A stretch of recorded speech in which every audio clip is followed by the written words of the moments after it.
Hey folks, welcome back. So we're getting ready to start the Naroran campaign. I hope I pronounced them correctly. I never will pronounce some things correctly, but the Narora, there's how it's spelled. Okay, so the setup of the map looks like this. In order to get the whole map to fit, I had to raise the camera up maybe 2 inches. So I hope it doesn't make things too tiny for you here. This is our market, and I'll go ahead and show you these. Those are our market items. It's funny because there's a lot of these that we've seen before now that we've played as often as we have, and I've certainly seen all of these guys. And I don't know. I mean, that Baza guy is always interesting because when he's on water, he can't be attacked. Now, granted, if he attacks you, then you can retaliate, but he's like immune to being attacked if he's in the water. I always like that idea. And then all he has to do is just simply not attack for a while, and he can use his survival skill to heal back up. So basically, he could be like unstoppable to a point. But anyways, and then the Callus guy, he's got that spire shot, which is interesting.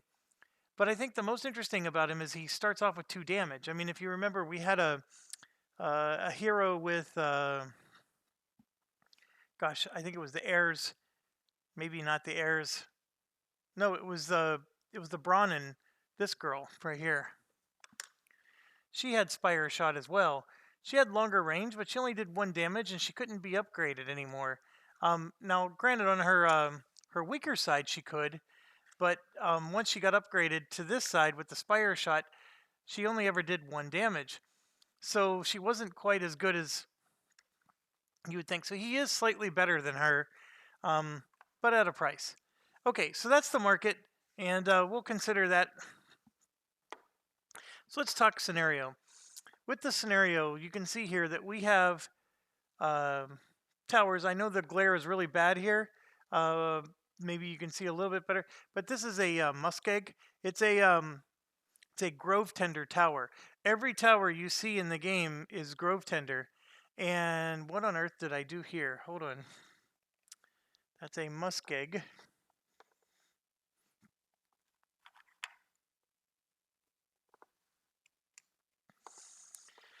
Okay. So it is, we're in Aurora. We're going against the heirs. So why on earth are there grove tender towers? I honestly don't know. I think it's in the, I got to read the text, although I didn't bother because I'm not all that interested in the flavor. But these towers are ours. We control them. But there's a twist. Anytime the heirs destroy our towers, they get to immediately construct a tower. We roll an event die, and that event die will dictate what kind of tower they build. And let's go into whatever our scenario objectives are. And you can see here that the first thing we have to do is defeat all of their towers.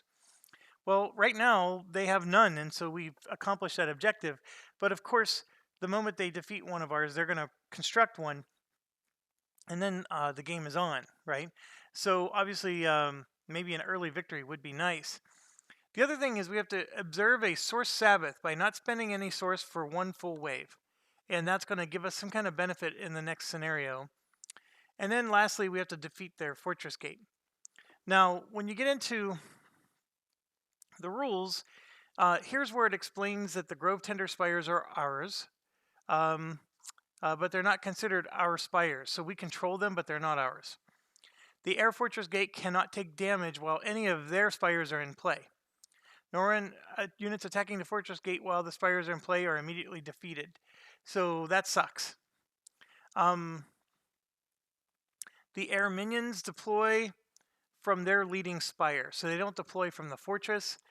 They can actually move across terrain that's invalid because basically they can't be blocked from deploying is what it's trying to say. And that their level 2 advancement triggers the moment that it happens. And then they gave us some keywords, but none of this is anything new. Anytime we've played the air, it's all the same. And then here's the event dice, and you can see It's a refuge, a minaret, or a regal with all kinds of bloody upgrades. Okay, so that's what is going to happen for them. And then as far as the waves go, the big thing to comment on is there is no event die, of course, because the event die occurs when, whenever they defeat our spires. We do have an income of 3 in the first phase. Excuse me, I'm just getting the yawns today. Sorry about that. 3 source, and then it's 0 going down, so we don't get any source after that. During the build phase, they do build an Academy Peak level 2, and they build a high-rise in their fortress. And then they build their stables, and that's it. And then, of course, you can see it's just normal wave stuff from there. Okay, so we've never played as the Naroran before, and so I was curious, like, okay, what are they about? So the first thing is every unit, doesn't matter which unit you select, they don't have an upgraded side. It's literally just you're choosing A or B. So basically every chip has 2 units on it. You could pick either one. And so, for example, in this one, he has Possess, and this one has Stasis. And then to make it matters worse, they even cost different CP values. So it's going to make selecting your units actually rather challenging. And I think the idea here is that you're supposed to choose the right units for the job, depending on what that job happens to be. And I think part of our discovery is going to be to figure that out. Now, what kind of interesting things do they have in their fortress? I think the biggest thing to understand is the GATEPORT has some interesting market manipulation stuff. Here, you can pay 4 source less than the listed cost for the market purchase. So basically, you can get stuff for practically free, right? If it's 4 or less. And then at the end of the market phase, you can force another faction to just trade with you. So whatever they purchased, you're going to trade that for yours. That's probably more of a PvP thing, but it's interesting. And then the Scrambler die here is some nonsense about how, if there's a portal that has the Naroran Rift or Rift Walk keyword, you can use this die to actually move it. And if you roll a high enough value on the die, you get to move it that many spaces and replace it with another landmark. So there has to be another landmark within that many spaces, but you can basically like move the portal along the map. It's extremely situational, and I don't know, it's quite dumb if you ask me. Now, obviously, if you want to move the portal, it's nice, but beyond that, it seems rather dumb. And then this one here lets you be the first player during each market phase. Again, very valuable if you want to be like the one who's getting the Earthscapes all the time, because you get first choice, right? You don't, nobody else gets to make a market choice before you. So you definitely get first choice. And combined with this, you have to spend, 3, 5, 8 source to save 4 source per purchase. I don't know. I mean, it could pay off. There's only 4 waves in most games, so it seems like a lot. I find that we're going to be spending 0 time investing in this area. The Forgotten Graves is a weird one. It's almost like a mandatory, you have to spend points here just to have the same capabilities every other race has from the start. It's like a huge disadvantage. So basically, when your units die, they die forever. So they don't go back to the barracks. And at level 1, you can resurrect 1 unit, but you have to pay 2 source. At level 2, you can resurrect 1 unit for free, and then at level 3, you finally get all the capabilities of resurrecting all your units, which every other race or faction had from the start of the game. So you have to spend 10 source just to get to the same point that everybody else was already at. It's a really, I don't know. I mean, I guess they're considered to be an overpowered, race, and so this is like just a way to handicap them. And of course, we're going to spend points on this because we need our troops back, right? So the pavilion is an interesting one. It says that you can spend source for CP, so you can get extra CP points. Extra CP points is pretty golden, right? So how much is 1 CP or 2 CP going to be worth for us? I don't know. But that's all you get to purchase is 1 or 2. You don't even get to purchase 3. So, how much is that 1 or 2 really going to matter? I think it's just, it boils down to once you get the right combination of troops, maybe you needed that 1 extra or 2 extra to get to what you needed. It's possible, and I don't want to rule that out. I mean, it's definitely a good feature. It's just not necessarily an awesome one. Then the level 2 here, during the onslaught phase, you may add an upgrade to a spire within FT. What is FT? FT is the Fanatic Tower. And at level 1, you get to roll this die. The higher the number, the better, and that's your FT range. FT range is used for a variety of things. It's really just a generic range, but like, for example, here, you use that FT range to upgrade your towers, and you can actually ignore upgraded restrictions. So that's one of the examples of FT range. There's another one where your units can, they can like teleport out onto the field using FT range. So they don't even have to leave, the gate. So they don't have to leave the gate. Let's say your FT range was 3, they could start the match 1, 2, 3 downstream. So you get like a jump and can be further along. Now the 3 different upgrades is basically like upgrade level 1. Even if I rolled an 8, a 5 is the best I can get, right? Well, upgrade 2 lets you get up to a possible 7, and then upgrade 3 lets you go all the way up to 8, but you get a +1. So just understand that every time you upgrade, you re-roll the die, and it is possible at the 3rd level that you can roll a 3, and then of course you add +1 and you get a 4, and that's what you're stuck with for the rest of the game. There is no re-rolling this. So it is possible you could just get absolutely screwed by the die roll. This Fanatic Tower, it's an interesting concept. I don't know how it's going to help us, but it's definitely going to be something we keep in our back pocket. The power rings are getting into that FT thing again. This is what I was meaning by your units can teleport out your FT range. And then the recall ring just means that your heroes, if you got a range of 3, your heroes can teleport back home without having to walk the rest of the way. So I see myself never purchasing those. Azor Temple, the source barrier. These are interesting ones, by the way. Once per wave, you can spend source to negate damage to your fortress gate. That's always a good one. This second one, you can have a maximum of 30 source, and then for 1 wave only, the next income phase, you gain +10 source just for free. That +10 source, by the way, pays for this, right? 4, 7, 10. So you can get this source reserves for 9 points, right? I can spend 9 points, get the ability to go up to 30, and then it'll give me that 10 points that I can use to buy all 3 of those other upgrades. Just a food for thought. That was something I quickly noted. It might be a neat way to get that, get those upgrades and to get them practically for free. And then this last one is the arc die.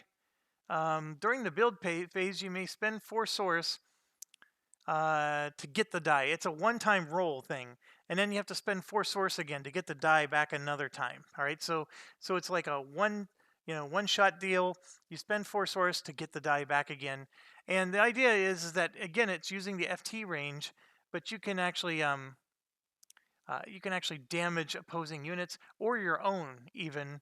And if you damage your own, you can actually destroy your own unit, and then whatever health it has, or CP it has, you can destroy an enemy unit of the same value. So it's just it could be a nice way of getting rid of like one of their big, their big units, or the flying unit, for example. That's annoying because we may not have a lot of anti-air, right? As an example.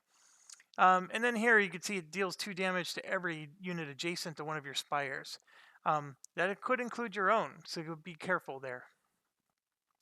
That die roll is not, you can't predict it, you can't control it, and it does such wildly different things.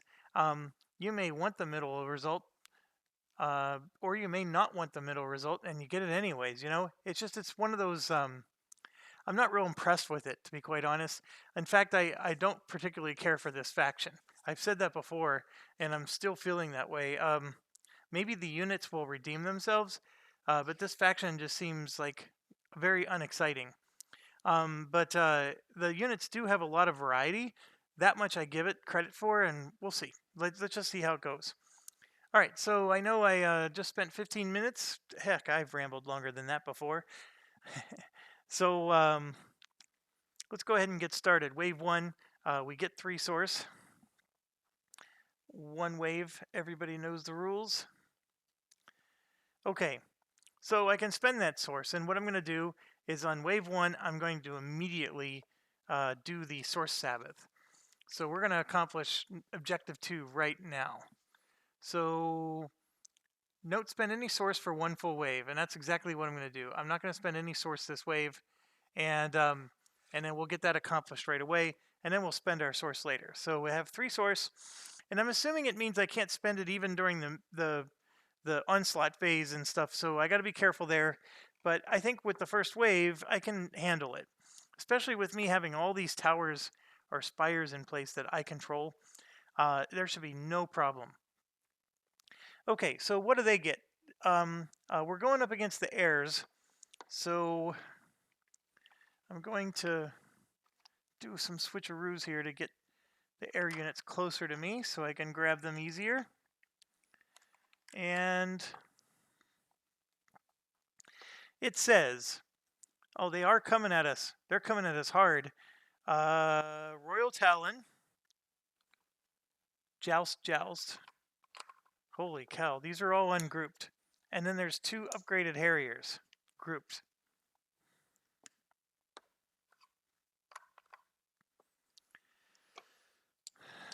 All right, so these units are grouped together. There's 2 of them. And they are only going to have 2 hit points because they don't have any upgrades or anything yet. But that's going to be on top of the stack. And then on the bottom of the stack is going to be a Royal Talon followed by 2 Jousts. None of them upgraded. But you can see the Royal Talon flies, which means it's going to be immune to a whole bunch of damage. It does a lot of damage. It has a lot of hit points. And then the Joust is going to be able to wreck all of our towers. So they're definitely coming at us with some big guns here. And I guess you would expect that considering we started the game with all these spires on the board. They're probably, you know, they're going to be overpowered like this because they have to defeat all these spires that we have. So it'd be nice if we can prevent them from defeating too many, but we'll see. So they go on like this.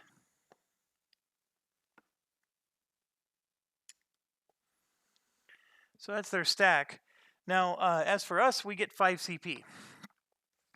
And our 0 cost hero is Anvas.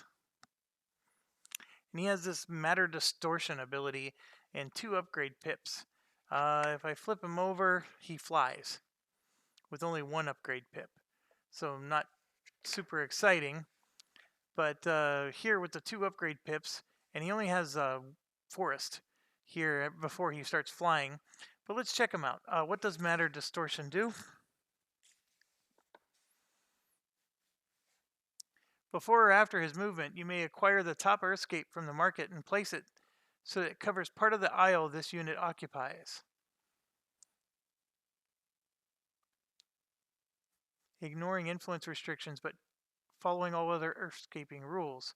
Flip this unit to its promoted side, removing all upgrades. Oh my gosh, you get to just promote yourself instantly. Okay, that's not bad, although I think we noted that his promoted side is not quite as good.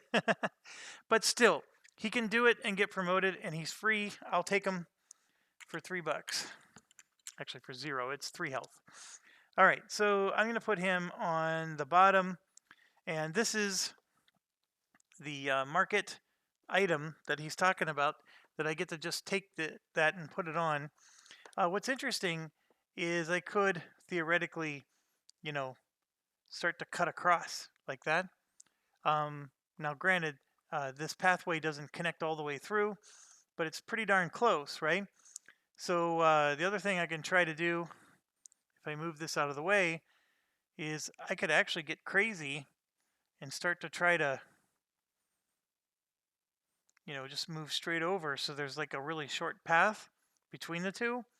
But there's nothing here. There's no pathway. It would require a heck of a lot of earthscapes. Um, and this guy has only got the ability to do it once, and I'd be spending 2 source at the market every round. I don't know. It just seems like it's a very big endeavor, and who's to say that we're even going to get the right of these earthscapes to reveal to even make that possible. So okay, back to us. We get 5 CP. So what do we got? We have this conduit that's 4 with the stasis ability. And stasis, before or after this unit's movement, you may place it on top of an adjacent ungrouped opposing. That minion becomes inactive. However, any damage done to this unit is removed from the inactive minion's health. So it's almost like, so you paralyze the other unit, but if you end up taking damage, the other unit takes the damage instead. So and then we must move off the minion on the next turn, in which it can make progress, and may not use stasis again until another turn after. So it's like you can paralyze something. If something attacks you, whatever it is you paralyze takes the damage instead of you, but then you have to let it go, and you're not allowed to use the paralyze again for another full turn. So the turn you let it go, you're not allowed to use it again until the very next turn after that, which by then you could be well past all of their units. It's a very interesting idea. It costs 4 out of our 5. I'm not sure we're ready for it. This one is 3. It has Possess. Possess is, for after moving it, you can convert an adjacent faction unit. You now control the opposing minion if it were your own. When damaged, remove health from the Naroran unit. When all health is removed from the Naroran unit, it is defeated, and then the opponent gets their minion back. So we can take control of something until we die, which is 4 health. And then once we die, they get their unit back. Also interesting. This one is 2. We know this guy. We've experienced him before. He has entropy. He blows up once he's down to 1 health.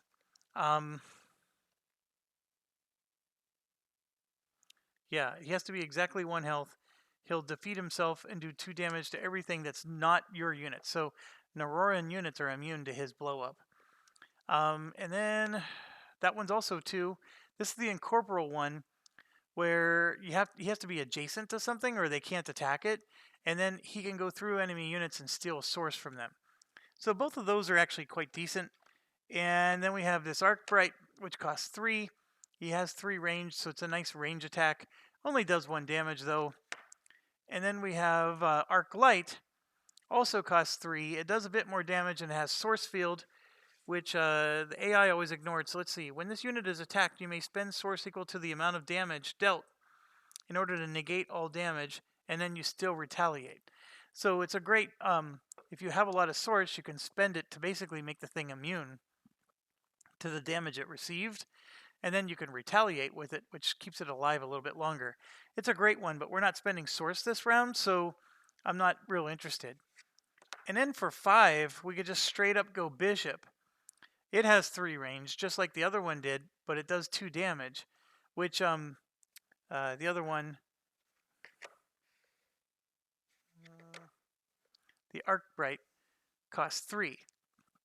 So you can either have the Arcbright that does 1 damage,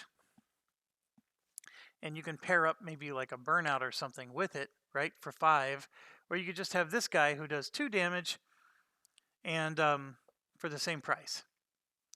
It's really hard to say which is better. I mean, obviously this is 6 hit points worth of damage. That's only 4. So you could say that this will last longer, but with the 1 damage, we may not do much harm to them. I'm looking at the other ones. They're all 6 or more to buy, so we're not going to worry about those yet. So we have a lot of choices. The other thing I need to consider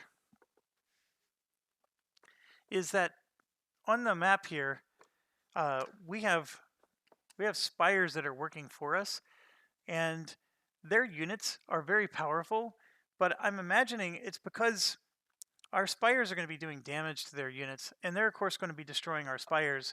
If by the time our units actually get around to them, we're going to be, their units are going to be already dead. Like, I really don't see our units running into theirs. I could be wrong, but I just don't see it. And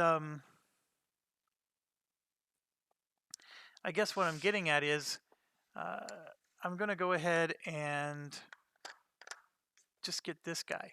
And here's the other thing. When he dies, I can't resurrect him yet because I don't have the upgrades. So I'd rather he die than the two smaller ones, because those two smaller ones, I might need them next mission for, rounding out, my CP points. So I'm going to go ahead and go with the bishop. And, oh, there's an evangelist on the other side. He's got 2 range and assimilate. The source reward from all other units defeated within 2 hexes of this unit is gained by you regardless of how they are defeated. So this guy is, of course, going to be quite awesome when you have multiple players, right? And so there's units being defeated through other means other than you, or like the Elfinkazi, right? If the Elfinkazi were to blow himself up, he gets defeated, but you don't get the source. Well, in this case, with the Evangelist, you would get the source. I like him, but I prefer that one. So we're going to go ahead and do that.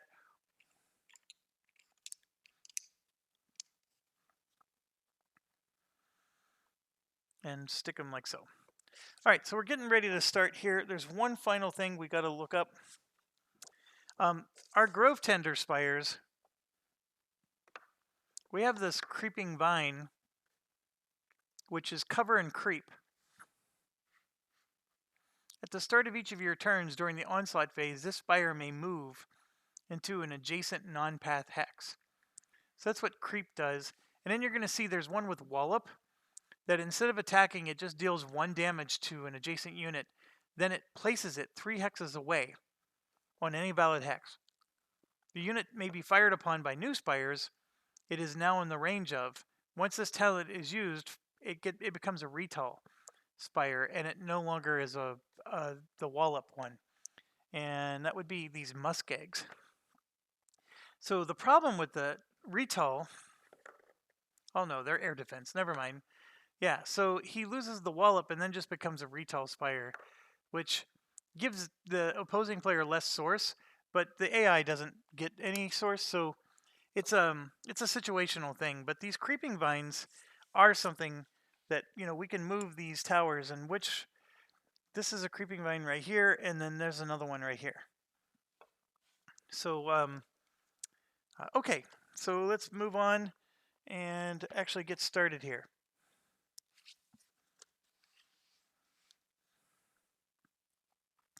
Okay, first player is Naroran, so it is us.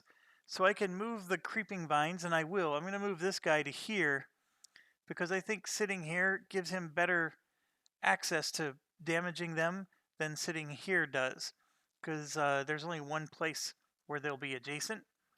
And then this one has creeping vine. I'm not as excited about him. He's in a good spot already.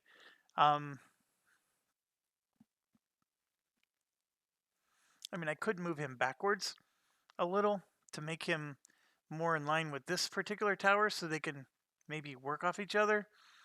Yeah, so I'm going to go ahead and do that. I'm going to back him up 1 space, which might keep him alive a little bit longer too, right? So we don't have to worry about him getting defeated. Okay, that's my 2 creeping vines. We go first. The bishop moves 2 space, 1, 2. And our hero actually moves 3. He is not flying. Never mind. He moves 2. And I'm going to just go ahead and move 1 space. We are going to explore this thing. And I have a Traxier Loner who has engage keyword. So we do have to fight this thing. And unfortunately, our bishop is right next to it. So he has 4 health points. So I'm going to attack it with my hero first, because I'm not worried about his being... Yeah, he can get promoted his own way. So I'm going to attack with the hero first and do 1 damage, and it'll do 1 damage back.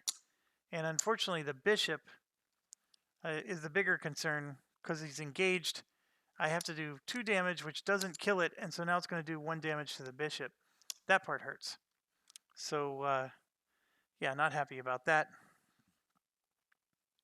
And I could use his matter distortion after his movement, which would have promoted him, but that's okay. I don't need him promoted yet. So I'll do that some other time. Okay, so now it's their turn.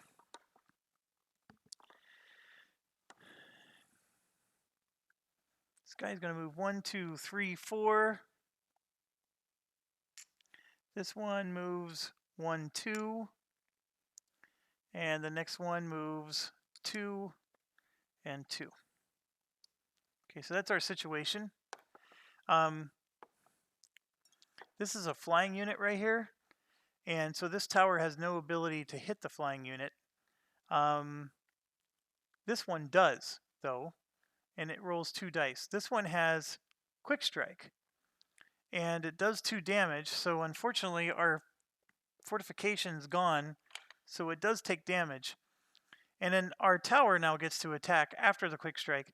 So we could go after this Harrier, but instead, because he has 1, 2, 3 range, I'm going to go after the flying unit, because the flying unit is my threat here. And let me grab 2 dice. And you can see I rolled a 3, which is great. So 1, 2, 3 damage to their flying unit. And now they get to attack, and this flying unit does 3 damage. So he's for sure going to damage our tower. That tower is just a matter of time before it's destroyed. Okay, so it's our turn. And I already forgot what Creeping Vines does. Is it at the beginning of the onslaught phase? At the start of each of your turns during the onslaught phase, it can move. So here, I'm going to do something to prevent them from getting a tower. I'm going to move this Creeping Vines guy back here. So in doing so, he's no longer in range for them to kill. And I probably should have done the same thing with this one. I should have moved him here, so he's no longer in range. It's actually a brilliant idea. I should have thought of it sooner. So I'm going to move this guy back to where he was. And, well, you know what? I'm going to just move him here. I'm okay with that. All right, so it's our turn. This guy moves 2 spaces. 1, 2. And this one's going to move 1, 2. And I'm going to have the hero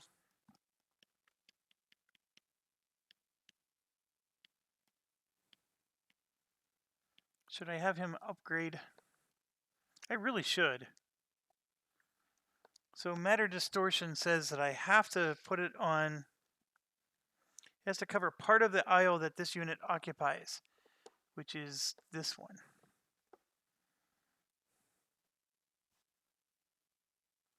So I can have it just do something like this, or even something like that.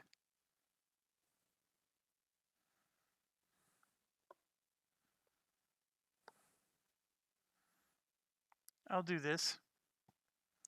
All right, so that promotes my guy. He's now flying, and he has 3 health again. And yeah, so my guy is going to kill the loner here, and we get 4 source for that. So that puts us up to 7. And this guy has 3 range, which would be nice, but this isn't revealed, so we can't do anything with it. So we keep going. And I apologize, there's so much glare right in this portion, but it does get better as we go to the other parts. I'll try to hover over it as much as I can. Okay, it is now their turn. So this is going to move 1, 2, 3, 4. This one's going to move 1, 2, and 1, 2, 1. So you can see they got a little bit of a bottleneck here. This guy is, of course, streaking. I'm probably going to run into him with my my troops. But this unit can attack air units, and I'm going to attack him and try to stay alive. And we're going to go ahead and do 2 damage. And we do. 2 damage, exactly, which is all we needed to take him out before he took out our tower. So we get 4 source for that, and that puts us up to 11. Okay, so it's our turn. This unit here is going to move 1, 2, and here we're going to move 1, 2, 3, like so. I'm going to go ahead and explore this, and it's the fair fight guy. 1, 2, 3, 4 health. So it would have been really nice for this guy with 3 range to pummel him. Actually, could I have done that? I could have gone 1, 2 like this. Yes, I could have. Yeah, so got to be smart about this. It's just as many spaces. So 1, 2, 3. 1, 2, 3, 4. Actually, it's not just as many spaces. I'm sorry. I got to go that way. Per the rules. So yeah, I can hit this guy, but he'll do 1 damage back. And basically, it'll be mutual destruction. But maybe in the future, when I get somebody with 3 range, I can help take this guy out. All right, so that's our turn. I have 2 places now open to build some spires to help defend my base, which is always good. Now it's their turn. So we have 1, 2, 3, 4 from them. This one's going to go 1, 2, and 1, 2, and this spire is in trouble. Yeah, he's in a lot of trouble. He has wallop, which is an interesting idea.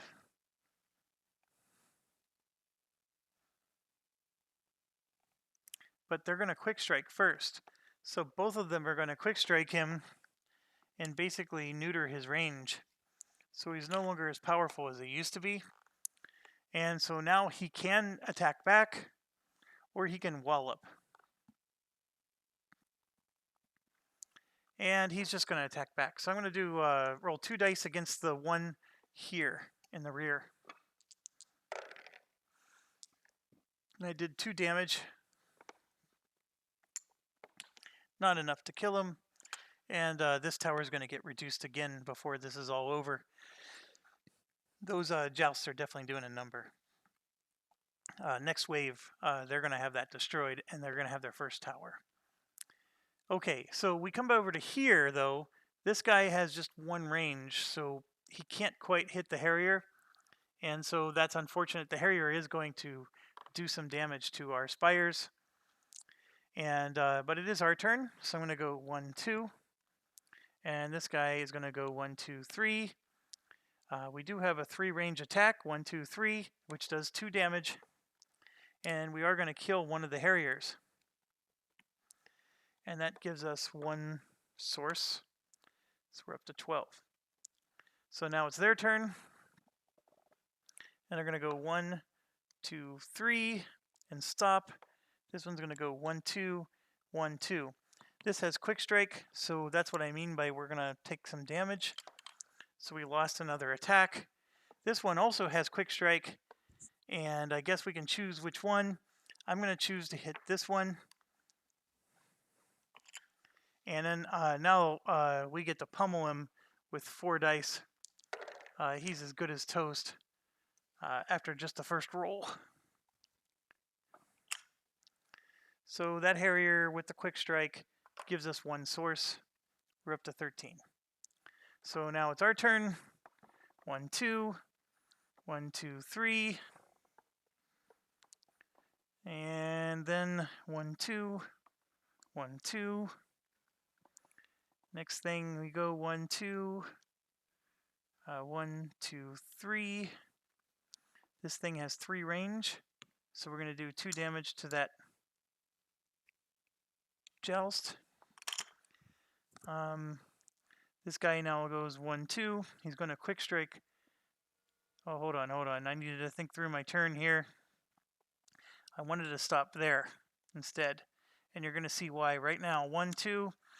1, 2. This guy's going to quick strike me for 2 damage to my hero. My hero is going to retaliate and kill their joust for 2 source. So we're up to 15. And now it's our turn. We can only move 1. and 1. Well, actually, my hero leveled up. So I'm going to put an attack chip on him. And I just realized something. It's the... he had to take the 2 damage because I'm flying. So these jousts can't hit flying units. Alright, so I got to correct a few things. I didn't level up, but I'm going to move here and kill this guy, and then I would have leveled up. So the outcome's the same. I get 2 source for this. So now I'm up to 17.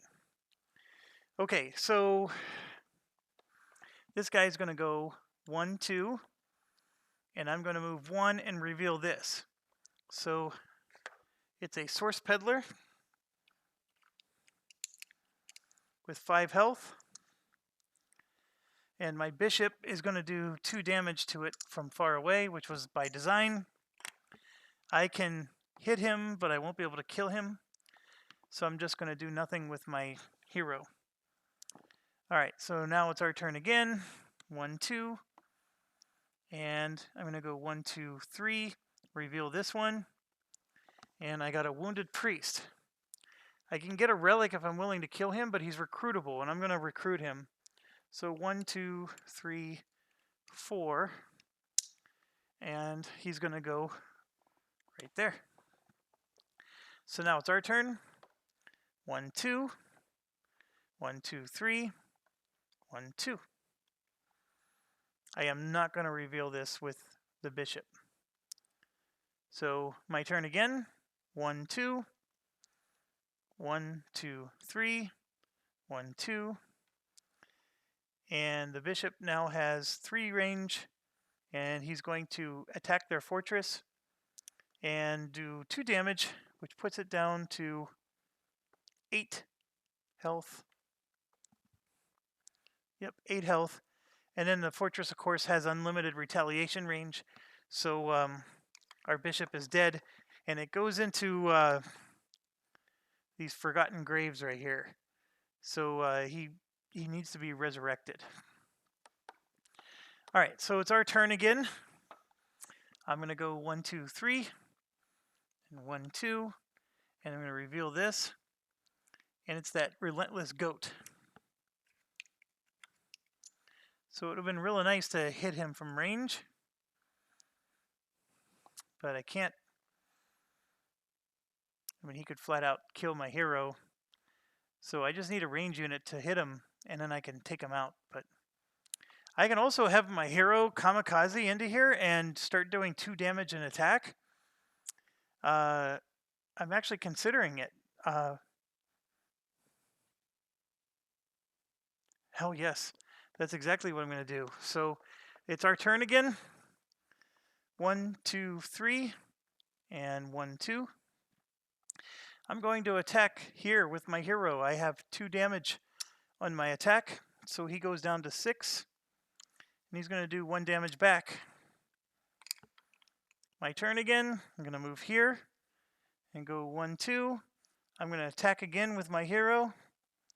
He goes down to 4.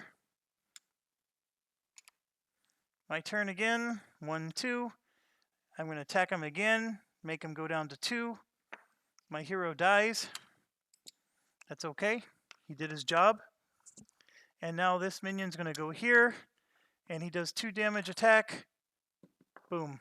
I just won the scenario on wave 1, spending 0 source. Now, granted, it took a recruitable unit to pull it off, folks. Arguably speaking, had my my unit not been damaged here by this Traxier engaging, I probably would have been able to pull it off completely. But as you can see, they have no towers of their own because they were unable to destroy this tower, and they got this one down to the skin of its chinny chin chin, but he stayed alive. This one I moved away, and he did take damage, but he stayed alive. They destroyed 0 of our towers, and we defeated all their spires because they never had any. We observed the source Sabbath because we never spent any source. We defeated their gate. Scenario ends immediately. Kaboom. it took me longer to set this up than it did to win. So awesome, awesome. That was, see, sometimes I think they get too cute. And I've said this before. That's the only issue. It's not that I don't enjoy the puzzles, because I sort of do. But sometimes I wish they would just let us play. You know, let me build my own spires, and and I have to like move down the map. Let them build their own. And then we meet in the middle and we have epic clashes. This one got too cute, and we pulled it off in one wave. Victory. We got 3. So this is now,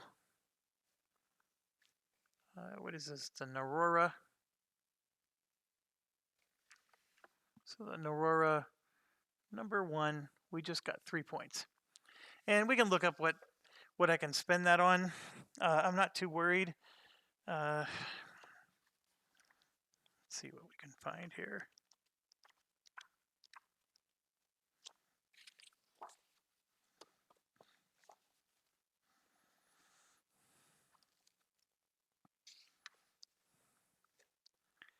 So begin the scenario with 12 Fortress Gate health. Oh, that's never bad. At the start of your turn, within the phase, any phase this scenario, move a Naroran unit from your barracks into the Forgotten Graves to gain its source reward. So basically, yeah, Temple Sacrifice. Well, if you have the ability to resurrect your units, that's actually not a bad deal at all. And you could like send in, this guy who gives you 7. I mean, in the first wave, you can't afford him anyways because he's way too expensive. So you just destroy that sucker and get 7 source out of the deal. That can be quite powerful. In fact, I sort of like that one. The Sacred Lab upgrade. Design. Add 2 fortification upgrades to the bottom of any spire at no cost, ignoring. That one can be good.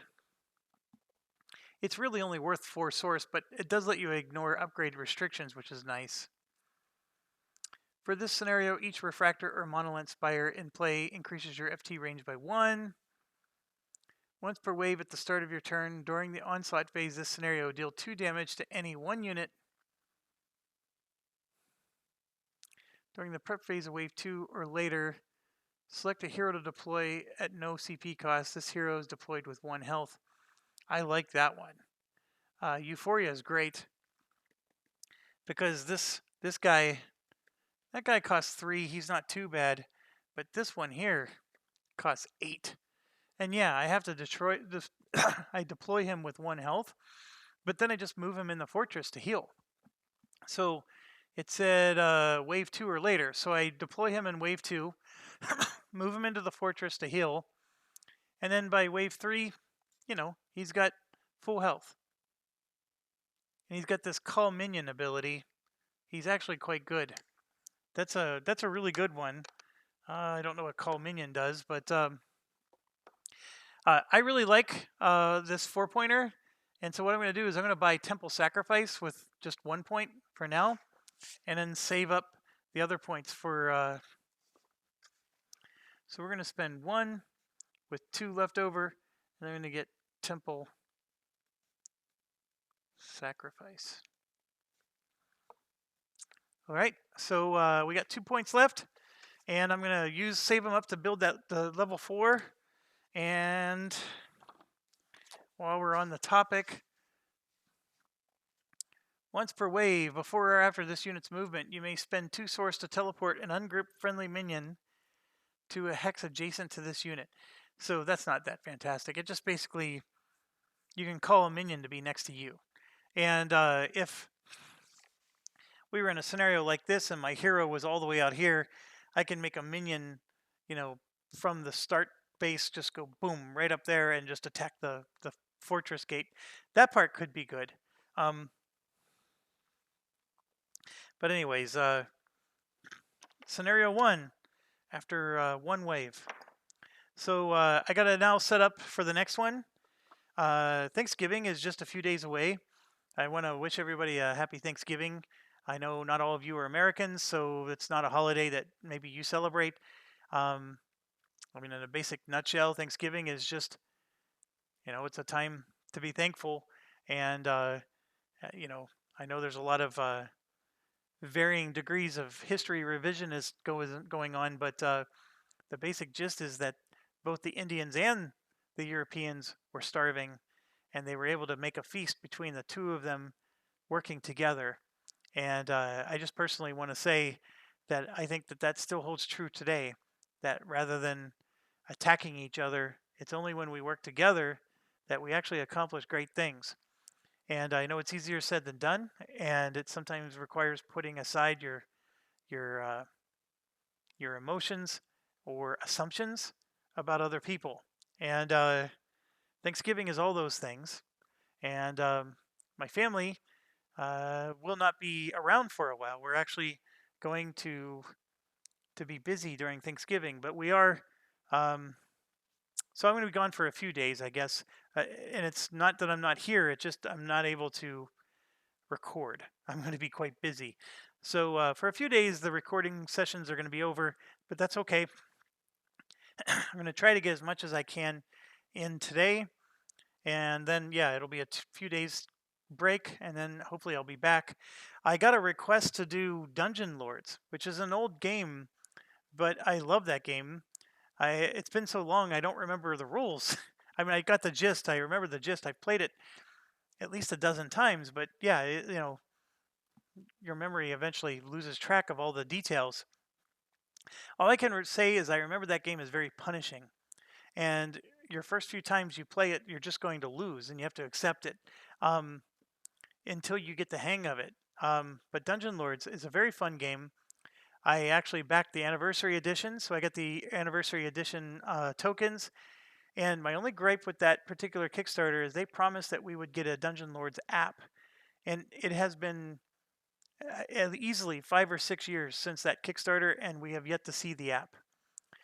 It was supposed to come right after Galaxy Trucker, which was an amazing app, but it never happened. And then Through the Ages ended up happening, which I'm pretty sure was the same developer. And they keep prioritizing other projects over Dungeon Lords, and I'm not very happy about that. But still, it's a great game. You might see me get that out sometime soon. There's so much more of this to play. There's the Grige and their entire playthrough. There's co-op scenarios, which I'm starting to get more and more interested in instead of this solitaire stuff, because I want to see the big epic battles between multiple factions and not just my faction versus another with all these cutesy rules. But I did play a co-op scenario once, and it had cutesy rules in it as well, so there's no avoiding the cutesy. But yeah, and then I played this PvP just a few days ago. I had some friends over, and we actually played this game, player versus player. It was fun. I actually didn't enjoy it as much as the solitaire, to be quite honest. The part I enjoyed about it was that it wasn't being cute. That part I enjoyed, but I like the solitaire. I like the puzzle challenge. I like the fact that they give us towers and we have to figure out how to take them down. So anyways, thank you for watching, and as always, stay awesome.